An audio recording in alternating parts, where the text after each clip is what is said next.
हाँ, मालिकी यौमिद्दीन का मतलब है कि वो रोज़े सज़ा का मालिक है।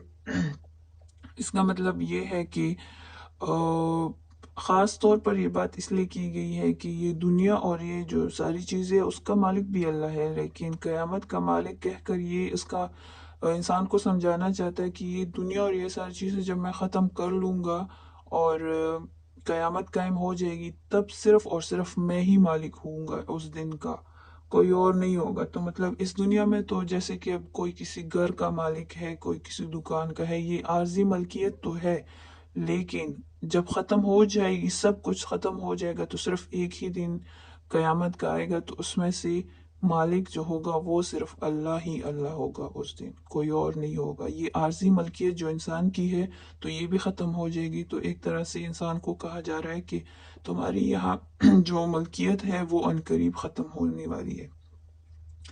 इय्याका नअबुदु व इय्याका नस्तईन, हम तेरी इबादत करते हैं और तुझसे ही मदद मांगते हैं। तो यहाँ इंसान को जो है सिखाने की कोशिश की जा रही है कि किस तरह अल्लाह ताला की इबादत, किस तरह उससे मांगने का तरीका होता है। कि पहले हम उसको कहते कि अल्लाह हम तेरी इबादत करते हैं, इकरार करते हैं अल्लाह की रब होने की, और उस कि सिर्फ तेरी इबादत करते हैं, और फिर हम उससे मांगते हैं कि अल्लाह फिर हम सिर्फ तुझी से मदद मांगते हैं। तो इसमें ये इंसान को तरीका सिखाया गया है। और फिर आगे है इहदिनस सिरातल मुस्तकीम, दिखा हमको रास्ता सीधा।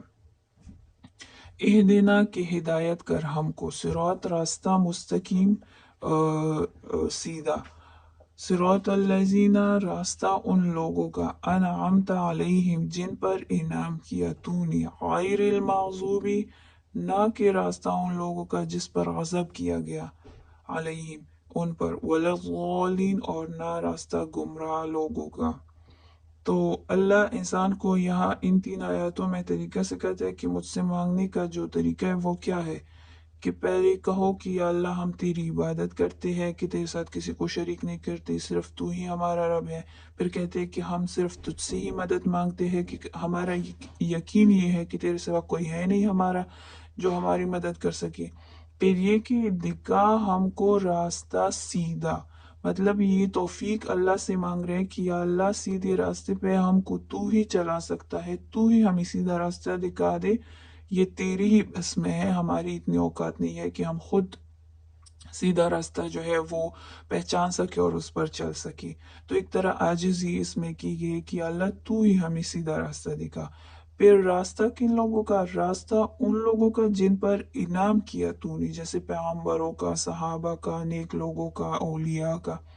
तो उन लोगों का रास्ता दिखा जिस पर तूने इनाम किया, ना कि उन लोगों का रास्ता जिस पर गजब किया गया, जैसे कि फिरौन और हामान और जो मुशरिक लोग थे, और जो जो भी काफिर और ये सारे लोग होते, उन लोगों का रास्ता नहीं जिस पर गजब, वला ज़ालिन और ना गुमराह लोगों का।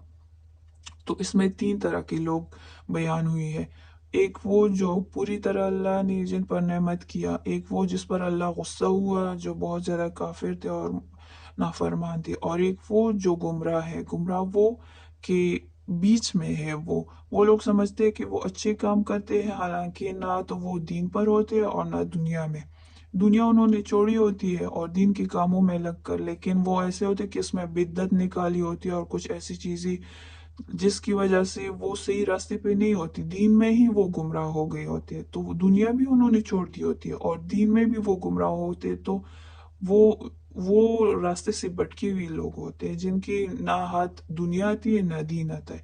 तो कहा कि ना तो हमें वो लोग उन लोगों में शामिल कर जो ना दुनिया की है ना दीन की, ना वो लोग जिन पर गजब। अच्छा, ये गजब करने वाले जो लोग हैं इनके पास हमेशा दुनिया ज्यादा होती है। तो मतलब कि दुनिया तो वैसे भी खत्म होने वाली चीज है, या अल्लाह मैं दुनिया नहीं मांगता। इनाम वाले लोग जो होते हैं वो हमेशा वो लोग होते हैं जो सही रास्ते पर होते हैं, और दुनिया उनके पास इतनी खास नहीं होती ज्यादातर, लेकिन अल्लाह की जो ईमान वाली नेमत है और अतात वाली, रजा वाली, ये सारे नेमत इन लोगों के पास होती है। तो यहाँ जो मांगी गई चीज है वो ये है कि या अल्लाह तेरी रजा, तेरी नेमत और तेरे तरीके पर चलने वाली जिंदगी वो हमें अता करना, कि दुनिया की चीजें जो है वो اور نہ وہ لوگ جو بھٹک گئی ہے۔